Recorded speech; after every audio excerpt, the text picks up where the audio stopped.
Bom dia, meus irmãos. Graças a Deus por esse tempo reunidos aqui na casa do Senhor para prestar culto. É um tempo realmente, como a Bianca disse, que nos dá muita alegria. Nós estamos muito satisfeitos e alegres de receber a todos na casa do Senhor.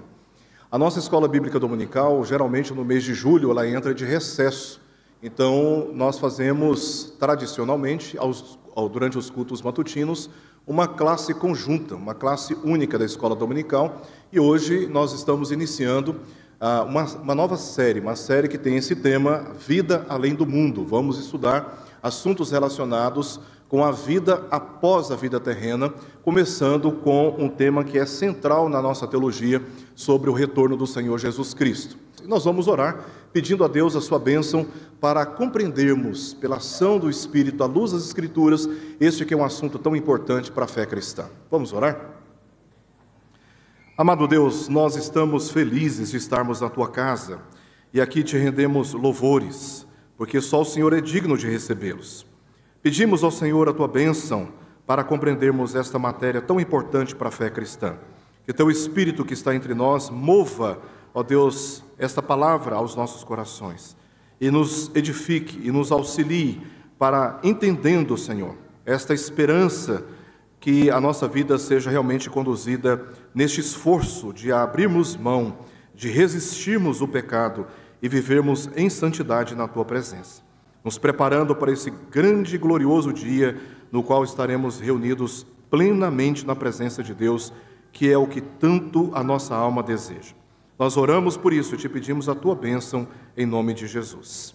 Amém. Olhando para a cronologia bíblica, desde os primeiros eventos da história relacionados com a nossa redenção, vemos a Escritura informando e dando testemunho sobre a vinda do Senhor Jesus através de um nascimento virginal. Neste nascimento virginal, Jesus se revelou como o Verbo que estava com Deus, ele encarnou-se. A palavra que estava com Deus encarnou-se, se fez carne.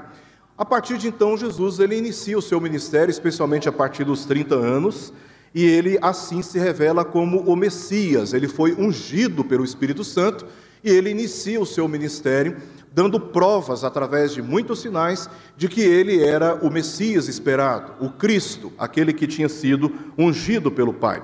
Na cruz, no ápice do seu ministério redentivo, ele se revela como o cordeiro mudo, que foi levado para os matadouros.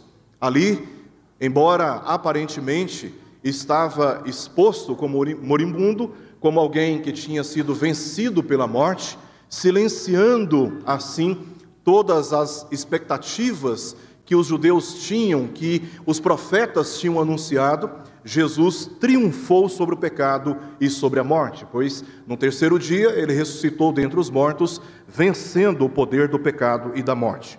Então, há uma promessa, há uma expectativa quanto ao retorno de Jesus como leão, não agora como um cordeiro, mas como leão, que haverá de vir para julgar toda a terra. Então, no passado, os profetas eles anunciaram a vinda do Messias, ora destacando a sua humilhação, ora a sua exaltação como soberano rei, que traria tempos eternos de paz e de justiça, como nós lemos em Isaías capítulo 7, sobre o nascimento virginal dele, Isaías capítulo 9, Isaías capítulo 11. Então, durante séculos, a humanidade estava aguardando a manifestação, a revelação deste que viria para trazer realmente a justiça sobre a terra e trazendo dias de paz. Por causa deste contexto, durante séculos os judeus aguardaram a sua vinda e permaneceram atentos a todos os eventos já informados pelos profetas.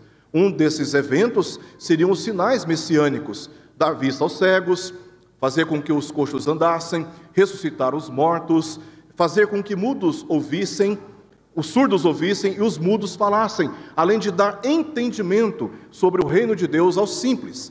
Então, a partir do momento que alguém se revelasse apresentando esses sinais, eles se certificariam de que ele era o Messias. E durante séculos eles ficavam observando todos os eventos. E antes da vinda de Jesus, a primeira vinda de Jesus, muitos se apresentaram como Messias, como Cristo.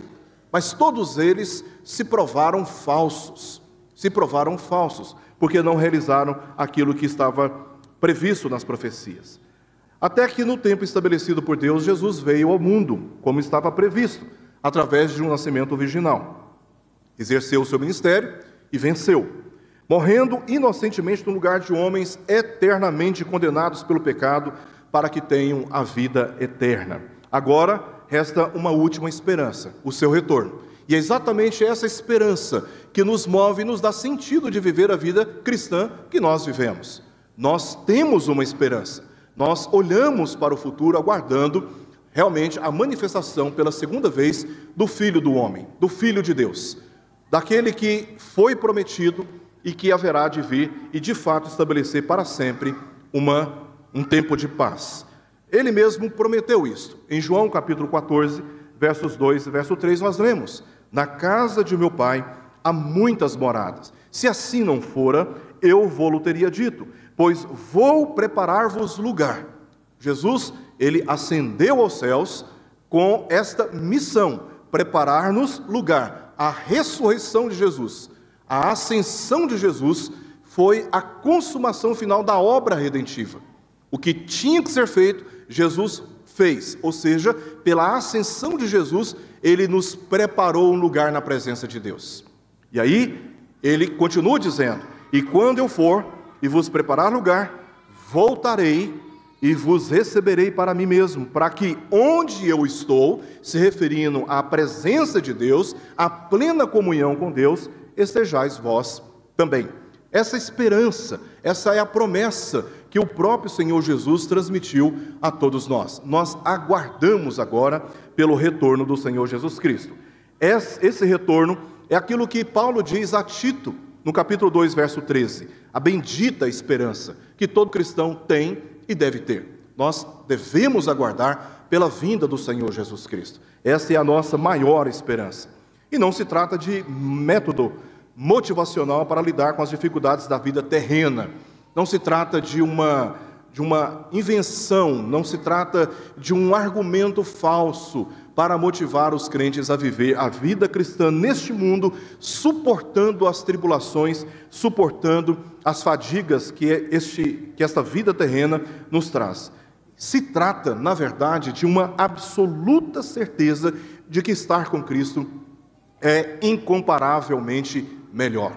E nada melhor do que períodos de tribulações para vermos a força dessa palavra, o desejo de estarmos com o Senhor Jesus Cristo, quando todas as nossas fadigas, todas as nossas tribulações serão cessadas. Então o apóstolo Paulo, olhando para tudo o que estava acontecendo nos seus dias, ele dá testemunho à igreja de Filipos, exatamente nesse sentido: olha, estar com Cristo é incomparavelmente melhor, não há nenhuma outra experiência que podemos ter nessa vida que possa ser comparado com a experiência de estar plenamente na presença do Senhor.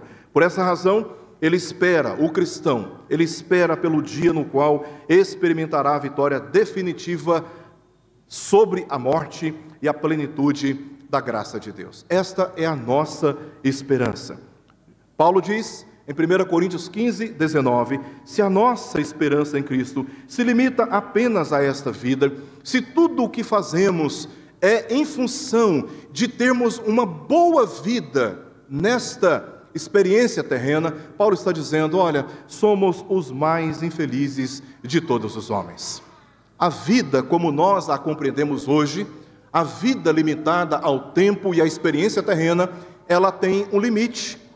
Ela tem um limite. E todos nós estamos caminhando para este limite. Haverá um dia em que a vida terrena será cessada. E todos nós estaremos numa eternidade, ou com Deus, ou banidos da sua presença. E Paulo está dizendo: olha, não pense que a sua vida pode ser edificada apenas dentro dos limites deste tempo. É necessário considerar a vida além do mundo. Esta é a certeza de coisas que se esperam, a convicção de fatos que se não veem, que fortalece e guia os cristãos a se manter constante na vigilância e no compromisso com a santificação do pecado, conforme lemos um texto aqui de Romanos capítulo 13, versos 11 e 14, texto este que foi lido aqui na nossa liturgia, e eu lerei novamente. O texto diz: e digo isto a vós outros, que conheceis o tempo, já é hora de vos despertardes do sono, porque a nossa salvação está agora mais perto do que quando no princípio cremos. Vai alta a noite e vem chegando o dia. Deixemos, pois, as obras das trevas e revistamo-nos das armas da luz. Andemos dignamente como em pleno dia, não em orgias e bebedices, não em impudicícias e dissoluções, não em contendas e ciúmes, mas revesti-vos do Senhor Jesus Cristo e nada disponhais para a carne no tocante às suas concupiscências. O texto claramente mostra como essa esperança deve motivar-nos a resistir à prática do pecado, a fugir de contendas, a fugir de ciúmes, de orgias, de bebedices, de dissoluções. Primeiramente ele diz, olha, vai alta a noite. Paulo está fazendo aqui uma referência ao período de tribulações. Vai alta a noite. E aí ele diz, olha, está chegando a hora de vocês, já é hora de vocês se despertarem do sono. Já é hora de vocês abandonarem o modo pecaminoso com o qual vocês estão vivendo. Nesses tempos, nesses dias de grandes tribulações. E a razão é porque vem chegando o dia, fazendo uma referência ao fim, fazendo uma referência aqui ao retorno do Senhor Jesus. Está chegando o dia. Esse dia é o dia em que o Senhor Jesus Cristo haverá de julgar as nossas obras. E sabendo disso, abandone as obras que serão condenadas por Ele. Neste que ele chama de alta noite, nesse período de grandes tribulações e de trevas. E aí o que acontecerá no final, na vinda do Senhor Jesus, é a nossa salvação final. Aquele que começou boa obra em nós, ele há de completá-la no dia de Cristo, porque a nossa salvação está agora mais perto do que quando no princípio cremos. Nós fomos salvos da condenação eterna. Não há mais nenhuma condenação sobre os eleitos de Deus, Paulo diz em Romanos, no capítulo 8.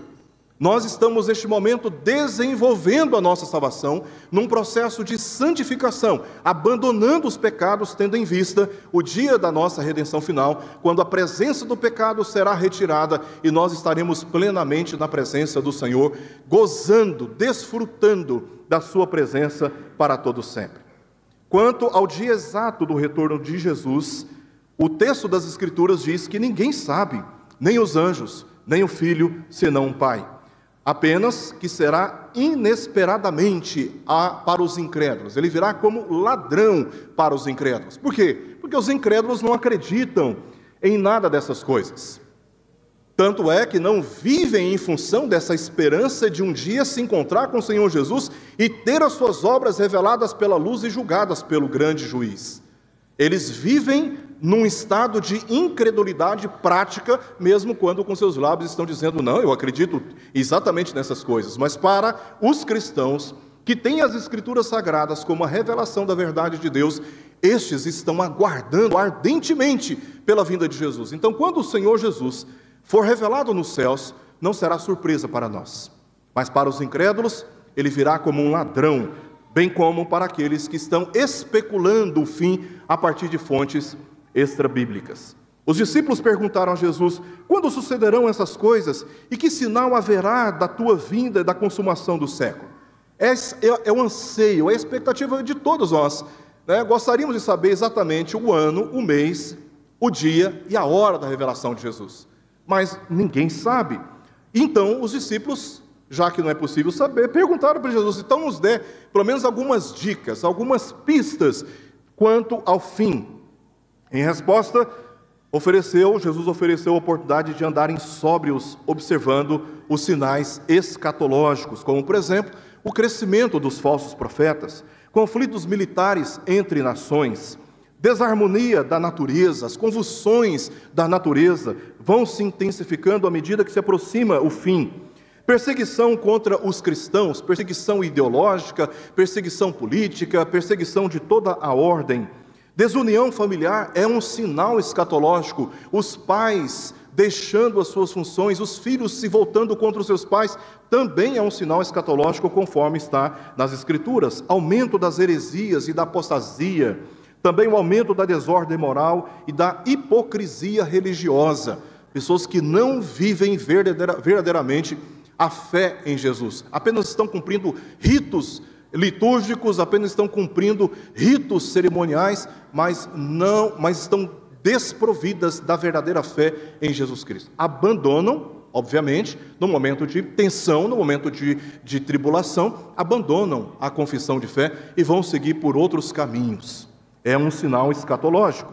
Desigrejados, o abandono da fé, isso reflete no abandono da comunhão cristã. E é um sinal que nós percebemos cada vez mais intensificado nos nossos dias. A lógica bíblica indica que a ausência da esperança no retorno de Jesus, aquilo que já foi dito aqui, quando nós não temos essa esperança, somos induzidos a viver como vivem os incrédulos, como aqueles que estão espiritualmente adormecidos. E Paulo está dizendo em Romanos capítulo 13, olha, vocês precisam se despertar do sono, vocês precisam abrir os olhos de vocês. Vocês não podem viver desconsiderando que as suas conquistas deste mundo, elas são extremamente limitadas e não podem te garantir na vida eterna com Deus. Vocês precisam abrir os seus olhos para a fé em Jesus Cristo e viver nos seus passos. Não podem viver como vivem os incrédulos que estão espiritualmente adormecidos, subestimando e ignorando as consequências do pecado, vivendo como se suas obras não serão julgadas, confiados na impunidade ou talvez na força das suas boas intenções. Vocês não podem viver desta maneira, distraídos destes sinais que são, na verdade, advertências. O Espírito Santo, nos nossos dias, tem falado às igrejas. Aqueles que têm ouvido, ouçam o que o Espírito diz às igrejas. O Espírito Santo está advertindo as igrejas entre todas as nações dos nossos dias, pelas Escrituras, chamando-nos a atenção para os sinais do fim, dizendo, olha como tudo isso está acontecendo.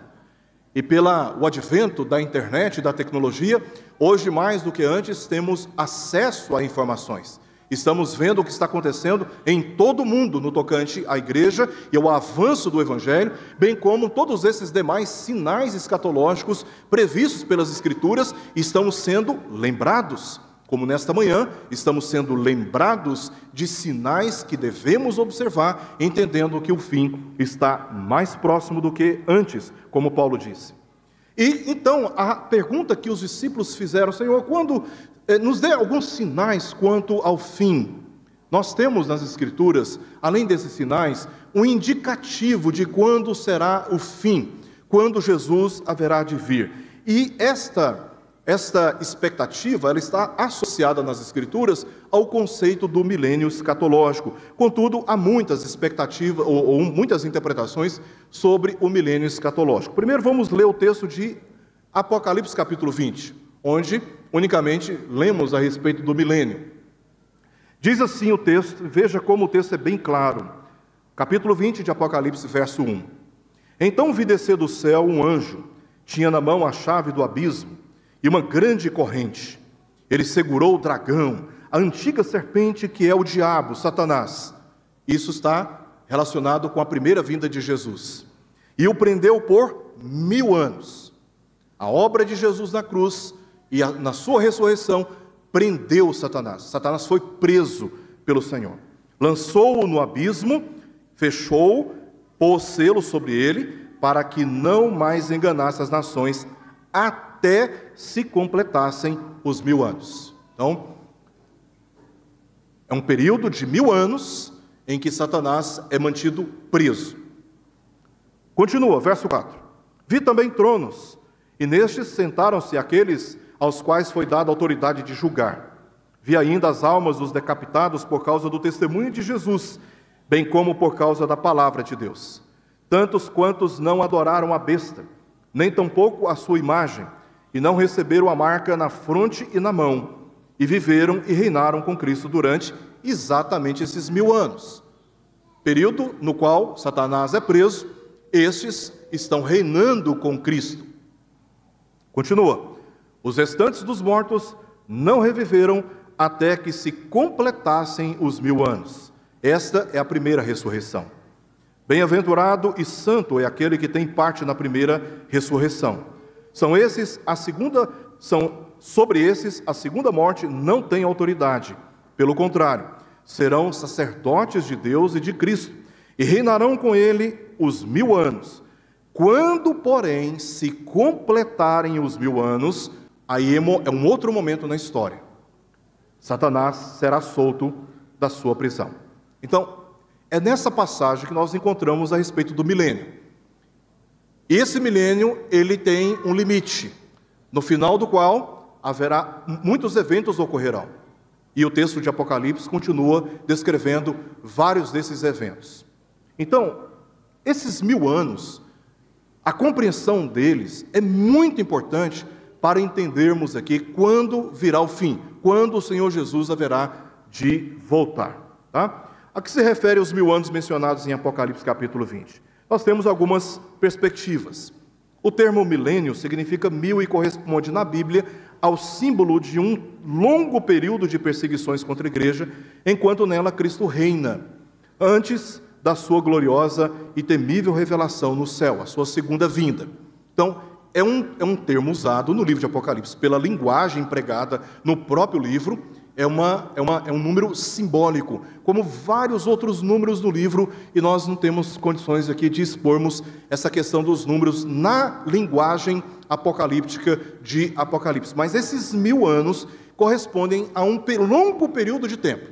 É um período quando a igreja está pregando o Evangelho, e ela, como o Apocalipse capítulo 11 também menciona, exatamente nesse tempo, somente no final do qual a igreja ela é elevada aos céus, por ordem, vem para cá, e as 2 testemunhas então são reunidas nos céus, e a partir desse momento em que a igreja é reunida nos céus, na presença de Deus, igreja simbolizada pelas 2 testemunhas, a mensagem do Evangelho, pregada a partir do antigo ao testemunho dos apóstolos.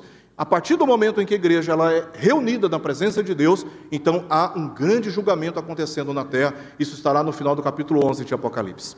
Então, no final deste período, a igreja ela é retirada da terra, Satanás é solto, há um período de conflito ou de reunião das nações na presença daquele que haverá de julgar retamente todas as nações. Então, no final desse período, Jesus ele retornará. E como eu disse, há muitas divergências quanto à interpretação desse período chamado de milênio. Quando Jesus retornará?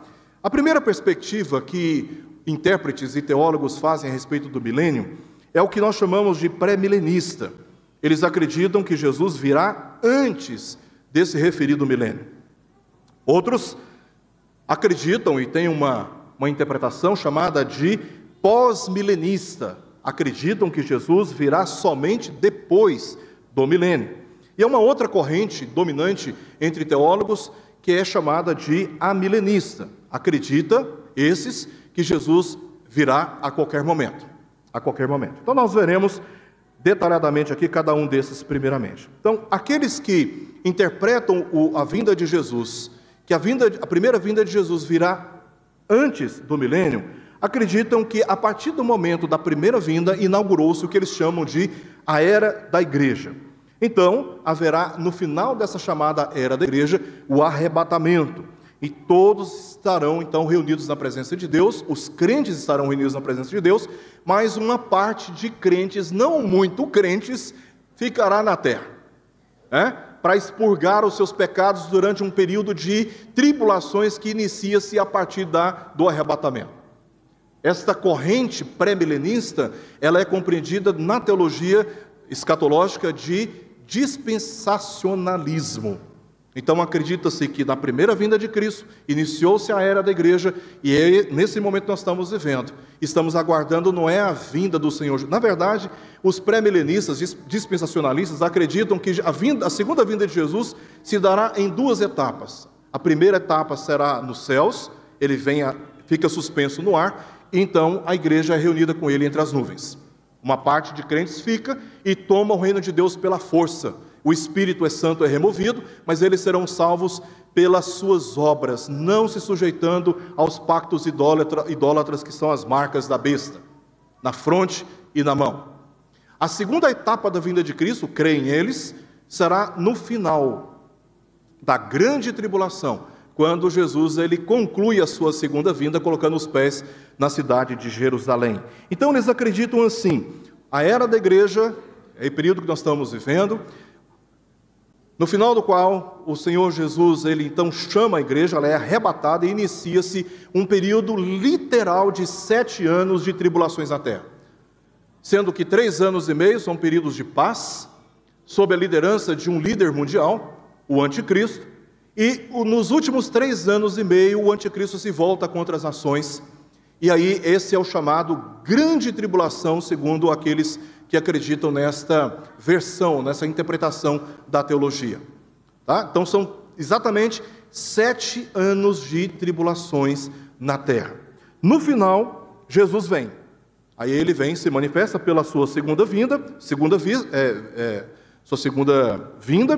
e inicia-se o milênio literal. Então acreditam que Jesus, ele vai se estabelecer na terra fisicamente e vai dirigir, vai reinar todas as nações durante literalmente 1000 anos. Somente no final dos 1000 anos ele se assenta no trono branco e depois da guerra, né, no vale de Jezreel, a batalha de Gog e Magog, então haverá uma batalha entre as forças das trevas no mundo e as forças da luz, sob o governo, sob a liderança, sob o comando do grande general Jesus Cristo. Ele vence essa batalha, sobe num trono branco e julga todas as nações.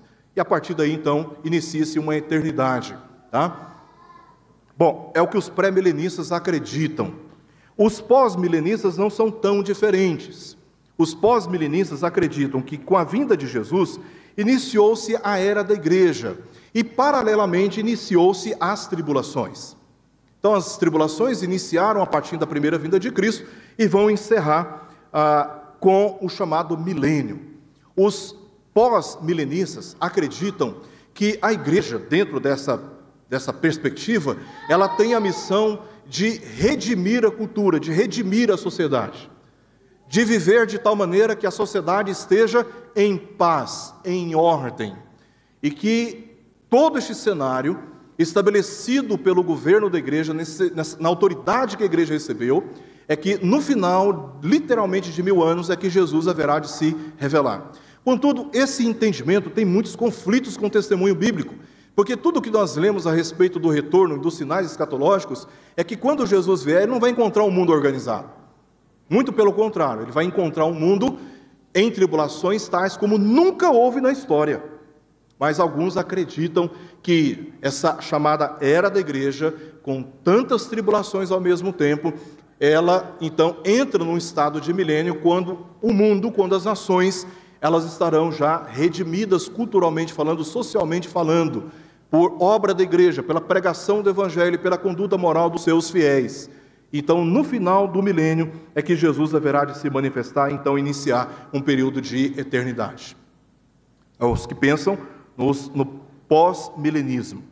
Os amilenistas, eles têm um outro entendimento. Eles entendem que a primeira vinda de Cristo iniciou o chamado milênio escatológico. Esse milênio escatológico, ele é simbólico no entendimento dos amilenistas. Eles acreditam que é exatamente nesse período em que inicia o princípio das dores, culminando na grande tribulação.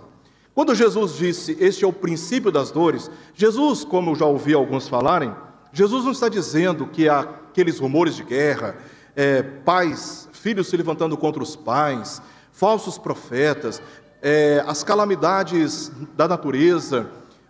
Jesus não está dizendo que esses eventos estavam sendo inaugurados ali. Jesus está apenas dizendo que a partir da sua primeira vinda inicia-se um novo período no qual exatamente essas tribulações elas vão se intensificando. Ora, eu tenho 48 anos, né? Sou um meninão, né? Sou uma criança, 48 anos. Mas eu tenho já a percepção do que era o mundo há poucos anos atrás. Nessa semana recebemos uma visita de uma família da igreja na nossa casa, estávamos na mesa conversando lá em casa, e aí estávamos ali relembrando um período assim, uma experiência de nostalgia, de quando a televisão em casa era preto e branco. Televisão de 14 polegadas, era preto e branco, você tinha que colocar uma tela na frente da TV para destacar um pouquinho de cor, e se você quisesse trocar de canal, você tinha que levantar, ir lá e tac, tac, tac, tac, né? E aí, por volta de 10 horas, alguns canais paravam, não tinha programação, e ficava aquele chiado, né? de lá para cá, como o mundo mudou. Como o mundo mudou. E nós que temos filhos, naturalmente nos preocupamos. O que será do mundo daqui a uns 20 anos? Não estamos falando de muita coisa. O que será do mundo daqui a uns 20 anos? Em todos os aspectos. Religioso, social, político. Então Jesus estava dizendo para os discípulos o seguinte: olha, a partir de agora, tudo que vocês estão vendo acontecer é apenas o começo, porque isso vai se intensificar. Jesus não está dizendo que aqueles eventos eram únicos. Alguns já chegaram a dizer assim: mas sempre houve. De fato, sempre houve. O que Jesus está dizendo não é sobre esses eventos em si. É que a partir da sua primeira vinda iniciou um período onde essas tribulações vão passar a se intensificar mais exponencialmente falando. Tá? Esse é o período de tribulações. Em Mateus 24, 3 a 14, nós lemos esses sinais como sendo sinais semelhantes às dores das contrações. A mulher que está grávida, ela começa a ter as suas contrações. E essas contrações, elas vão se intensificando até chegar o momento do parto. O momento do parto é quando as dores estão mais intensas. Quando as dores estão mais quase insuportáveis. E Jesus está dizendo: olha, esse é o período da grande tribulação. No final desse período de grande tribulação, então, haverá a revelação de Jesus, e esse é o momento do julgamento final, Mateus 24, 29 a 31. Lendo o texto, você vê exatamente esta ordem dos eventos, ou dos sinais indicados por Jesus. Princípio das dores, momento do parto, e a revelação do Filho de Deus nos céus. Então, esse é o período do milênio escatológico, que ele é simbólico no entendimento dos amilenistas. No final, então, desse período que estamos vivendo, haverá, então, a manifestação do Senhor Jesus Cristo, o julgamento final, iniciando aí uma eternidade. Aqueles que estarão eternamente na presença de Deus e aqueles que da presença de Deus serão banidos para sempre. A palavra milênio, amilenismo, vem dessa construção, milênio e ismo. O prefixo a significa simplesmente uma negação do milênio, como o milênio é exposto pelos pré- e pós-milenistas, e a partícula ismo, ela denota apenas um sistema doutrinário ou de pensamento. Essa perspectiva nega um reino milenar literal na Terra. Esse é um entendimento que nós temos como igreja teologicamente reformada. Nós negamos o milênio literal como exposto por outras correntes teológicas que já foram mencionadas. Então nós acreditamos que não há um milênio literal e não haverá um milênio literal na Terra, antes do julgamento final, antes ou depois da segunda vinda de Cristo, mas afirma a sua existência na era presente, entre a primeira e segunda vinda, na qual Jesus reina na e sobre a igreja. Por que nós acreditamos? Porque a Bíblia fala sobre isso, e acabamos de ler aqui em Apocalipse capítulo 20, exatamente essa exposição sobre o milênio como um demarcador do tempo. Um demarcador do tempo. Alguns teólogos reformados argumentam que o milênio está se cumprindo na igreja, nesse tempo aqui da terra. Isso já é dentro dos teólogos reformados. Eles acreditam que esse milênio está se cumprindo já aqui na terra. E Cristo está reinando entre a igreja aqui na terra. Outros pensam um pouquinho diferente. Vão dizer que esse milênio está acontecendo nos céus. Está acontecendo nos céus. Que Jesus está reinando entre os seus santos. O ponto principal que precisamos guardar aqui é que nós, que teologicamente confiamos nesta interpretação das Escrituras, do amilenismo, o importante é que nós entendamos que já estamos vivendo esse milênio. E existem algumas razões porque nós acreditamos nisso. Primeiro, porque Jesus disse ter chegado o reino. Jesus não disse que ele trará o seu reino, não, ele disse o reino chegou. Ele é o agente do reino. E ele mesmo disse: se alguém disser para vocês, o reino está ali ou acolá, não acrediteis, porque o reino de Deus está em vocês. Então Cristo reina na e sobre a igreja, conforme diz a Confissão de Fé de Westminster, que é a doutrina oficialmente adotada pela Igreja Presbiteriana do Brasil. Cristo é o governante sobre a igreja e também na igreja. E foi ele quem disse que o reino chegou. Também porque ressurreto disse ter recebido toda a autoridade nos céus e na terra. Ora, que rei é esse que ainda haverá de reinar? Quando ele mesmo disse já ter recebido do Pai, na sua ressurreição, toda a autoridade nos céus e na terra. Por que nós acreditamos que já estamos vivendo o milênio? Porque ele ordenou aos discípulos que batizassem os crentes e arrependidos entre todas as nações. Sabe por que ele deu essa autoridade? Porque ele tem autoridade sobre todas as nações. E foi ele mesmo quem disse que no cumprimento dessa missão, as portas do inferno não poderão resistir. Que a igreja cumpra essa missão dentro desse período de 1000 anos. Depois leiam o que diz lá em Apocalipse capítulo 11. Quando é que a igreja interrompe a sua missão? No final dos 1000 anos. Com o paralelo que nós encontramos em Apocalipse capítulo 20, o entendimento é exatamente esse. Então, Jesus, ele deu autoridade aos discípulos para pregar o evangelho e batizar os conversos arrependidos entre todas as nações, porque ele tem autoridade entre todas as nações. Porque o reino de Deus está crescendo, expandindo e sendo propagado, conforme lemos na parábola lá de Mateus capítulo 13. O reino de Deus, como semelhante a uma pequena semente de mostarda, cresce e se torna maior das hortaliças.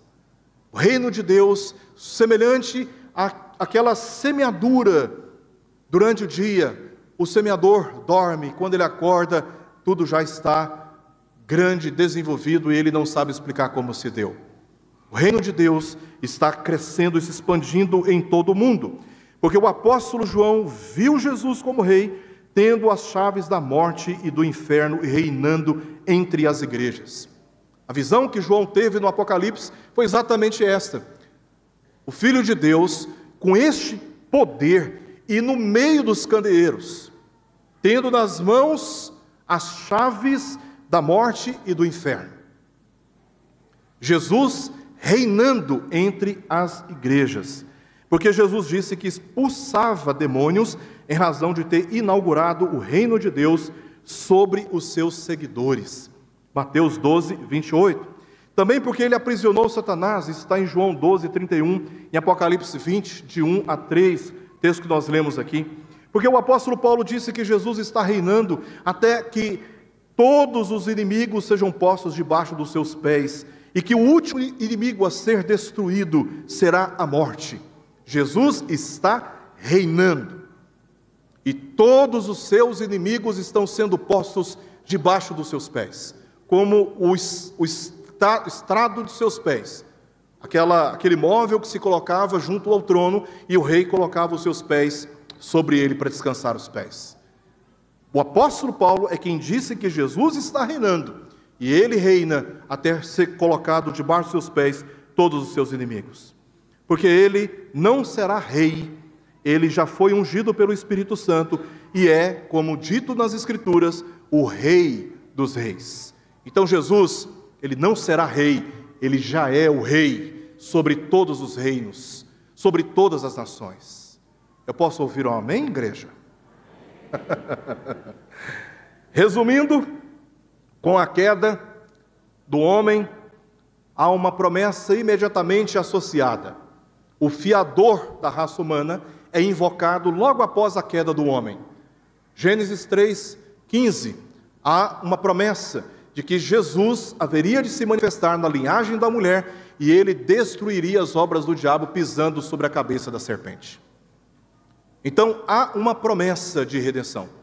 Então Jesus, ele é imediatamente após a queda do homem mencionado profeticamente em Gênesis 3:15, como aquele que haverá de trazer redenção, mas também juízo para a humanidade.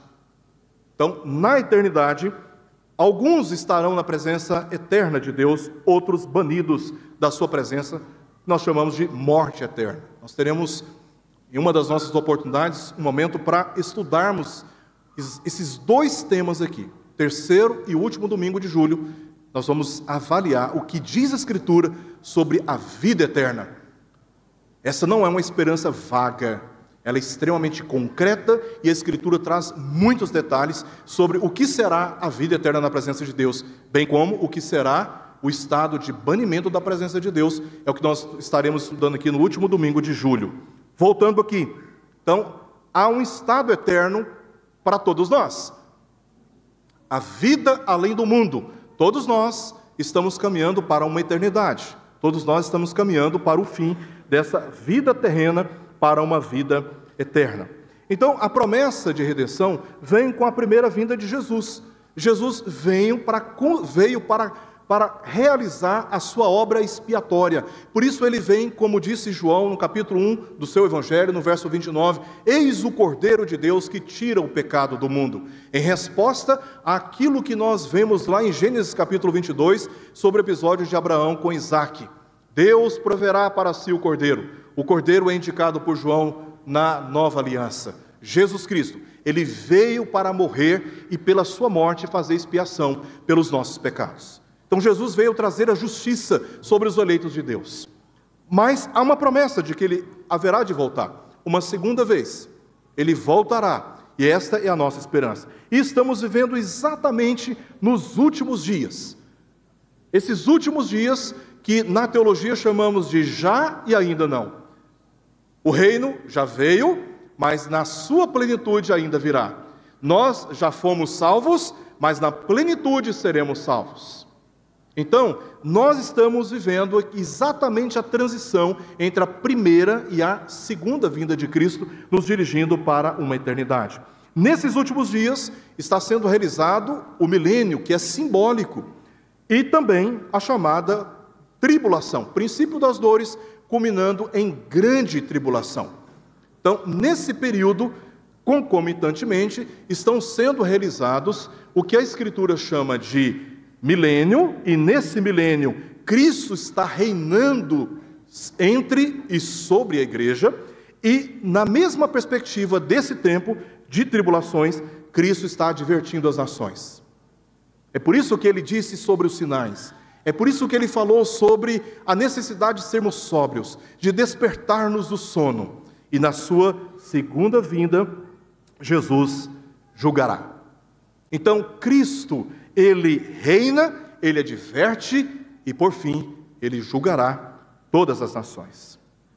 Para concluir, irmãos, caminhando para o fim, vamos observar rapidamente o que a Bíblia diz agora sobre o evento em si da vinda do Senhor Jesus Cristo. Como se dará a vinda do Senhor Jesus Cristo? Em primeiro lugar, a Bíblia deixa bem claro que a segunda vinda de Cristo será uma vinda pessoal. Os anjos, em Atos capítulo 1, disseram, verso 9 ao verso 11, disseram aos discípulos, do mesmo modo que o viste subir, o verão descer. Jesus virá pessoalmente, fisicamente, com sinais da sua crucificação, inclusive. Jesus, ele será revelado de modo pessoal. Também a Bíblia diz que será visível, todo olho verá. Será um evento a ser testemunhado por todas as nações. Ah, Jesus já voltou? Eu não sabia não.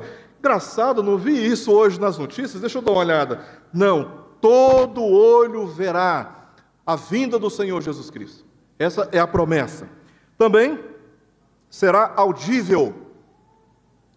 Será audível. Haverá uma convulsão em toda a natureza. Em Apocalipse nós lemos sobre as 7 trombetas. São anúncios, demarcadores de eventos.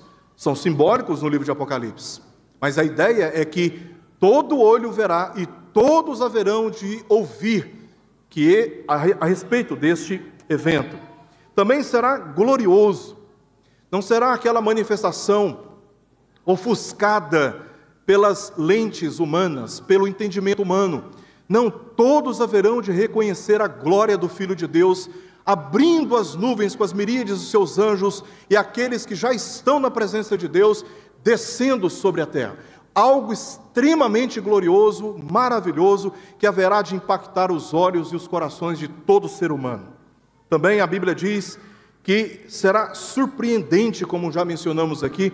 Ele virá de um modo que não sabemos o ano, não sabemos o mês, não sabemos o dia e a hora. O aguardamos ardentemente, mas nós não sabemos exatamente o momento. Jesus, inclusive, poderia estar voltando agora.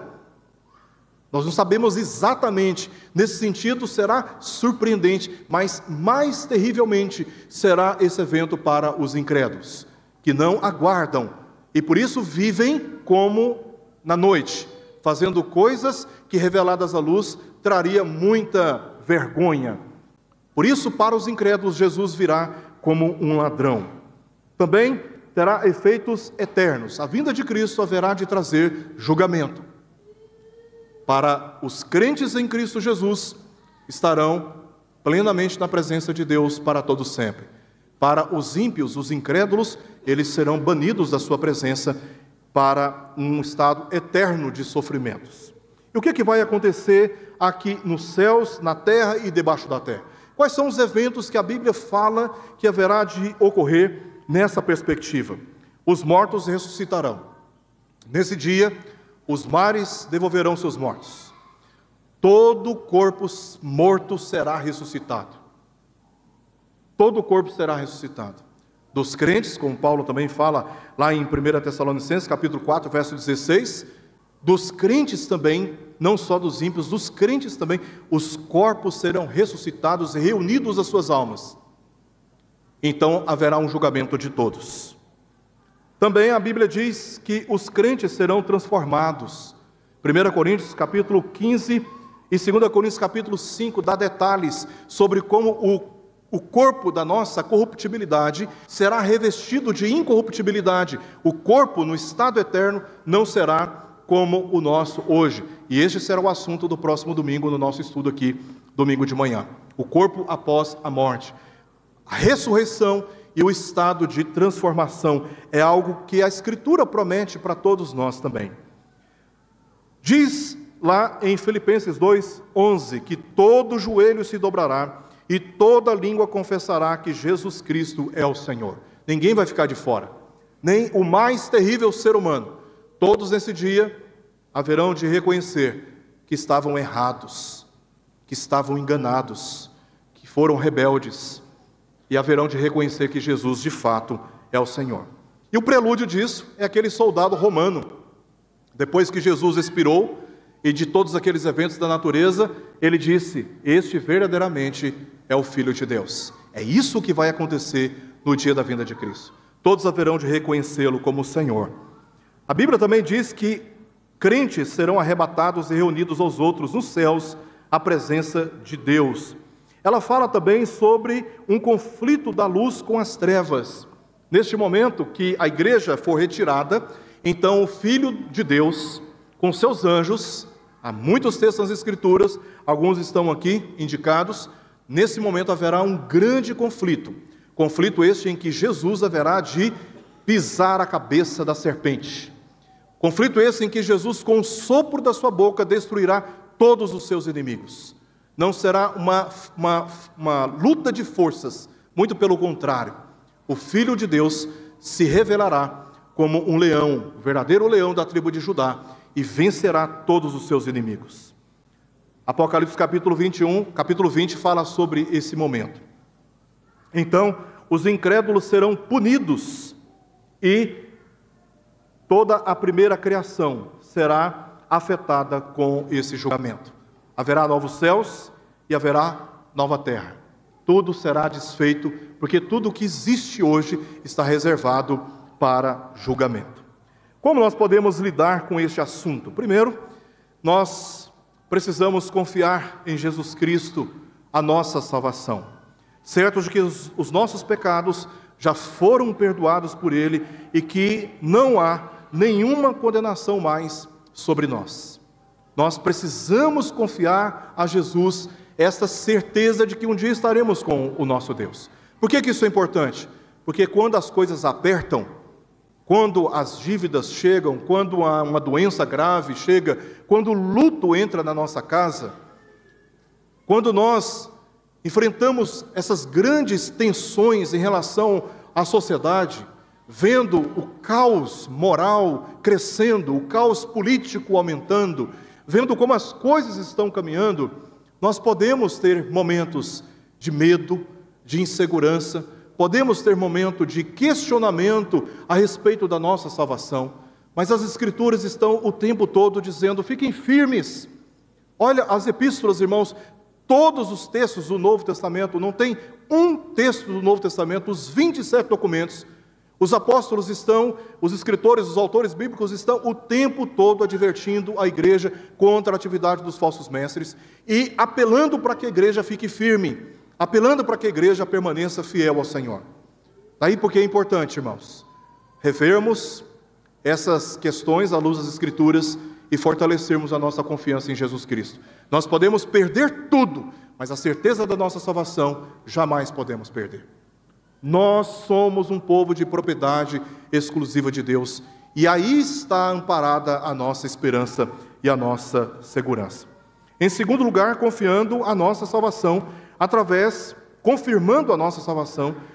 de um modo de vida cada vez mais obediente e santificada pela palavra de Deus, em meio às trevas deste período de crescentes tribulações morais e espirituais.